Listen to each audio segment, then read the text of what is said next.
শুভ সন্ধ্যা। Share বাজারের মূল খবর ডেইলি মার্কেট আপডেটে আপনাদের স্বাগতম। আজ ডিএসইএক্স 56.61 পয়েন্ট বা 1.15% বেড়ে 4,963 পয়েন্টে স্থির রয়েছে। বাজারের লেনদেনের পরিমাণ দাঁড়িয়েছে 458 কোটি টাকা, যা আগের দিনের তুলনায় 25.61% বেশি। ব্যাংকিং খাতের ইসলামী ব্যাংক, ন্যাশনাল ব্যাংক ও প্রাইম ব্যাংক, ইন্ডাস্ট্রিয়াল খাতের ওয়ালটন হাইটেক এবং ফার্মাসিউটিক্যালস খাতে বেক্সিমকো ফার্মা ও রেনাটা আজ বাজারের উত্থানে মূল ভূমিকা রাখে। সেক্টর ভিত্তিক রিটার্নে ইন্স্যুরেন্স সেক্টর সর্বোচ্চ 3.76% লাভ করে, এরপর আইটি সেক্টর 3.52% বৃদ্ধি পায়। অন্যদিকে আজ শুধুমাত্র টেলিযোগাযোগ সেক্টর 0.29% পতনের সম্মুখীন হয়।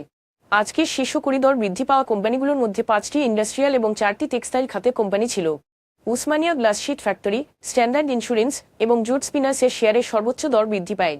অন্যদিকে international leasing and financial services, ICB Islamic bank এবং পিপলস লিজিং অ্যান্ড ফিনান্সিয়াল সার্ভিসেসের শেয়ারের সর্বোচ্চ দর হ্রাস পায়। এসব শেয়ারের ক্ষেত্রে কোনো মূল্য সংবেদনশীল তথ্য প্রকাশিত হয়নি।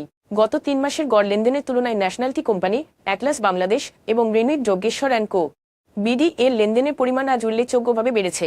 তবে এই শেয়ারগুলোর লেনদেন বৃদ্ধির পেছনে স্বাভাবিক কোনো কারণ প্রকাশ করা হয়নি। আজকের শীর্ষ দুটি সংবাদ ডিসেম্বরে রেমিট্যান্স প্রবাহ ইতিবাচক ধারা বজায় রেখেছে। প্রবাসী বাংলাদেশিরা প্রথম 6 দিনে পাঠিয়েছেন প্রায় 632 মিলিয়ন মার্কিন ডলার, যা গত বছরের একই সময়ের তুলনায় প্রায় 38 মিলিয়ন ডলার বেশি। বৈধ ব্যাংকিং চ্যানেল ব্যবহারে সরকারি প্রণোদনা, বৈধ পথে টাকা পাঠাতে সচেতনতামূলক প্রচারণা এবং বিদেশি মানি এক্সচেঞ্জ হাউসগুলোর সক্রিয় উদ্যোগ এর রেমিট্যান্স প্রবাহ বৃদ্ধিতে ভূমিকা রাখে। এসব কার্যকর পদক্ষেপ রেমিট্যান্সের ধারাবাহিক ঊর্ধ্বগতির প্রতিফলন, যা দেশের অর্থনৈতিক স্থিতিশীলতায় ইতিবাচক ভূমিকা রাখছে এবং আগামী মাসগুলোতে আরও শক্তিশালী আর্থিক প্রবাহের সম্ভাবনা তৈরি করছে। সরকার আমদানি নীতি আদেশ 2021-2024 এর আসন্ন সংশোধনীতে ফ্রি অফ কস্ট এফওসি কাঁচামাল আমদানির সীমা পুনর্বিবেচনা করার প্রস্তুতি নিচ্ছে। এর লক্ষ্য হল দেশীয় শিল্পকে সংরক্ষণ করা, স্থানীয় ভ্যালু অ্যাডিশন বাড়ানো এবং ব্যাকওয়ার্ড লিঙ্কেজ হাতে বিনিয়োগকে উৎসাহিত করা। মন্ত্রণালয়ের কর্মকর্তাদের মতে, হালনাদাদ ফোক সুবিধাগুলো শিল্পভেদে ভিন্ন হতে পারে। স্থানীয় ব্যাকওয়ার্ড লিঙ্কেজ সক্ষমতা এবং রপ্তানি পণ্যে যুক্ত মূল্য সংযোজনের মাত্রার ওপর ভিত্তি করে।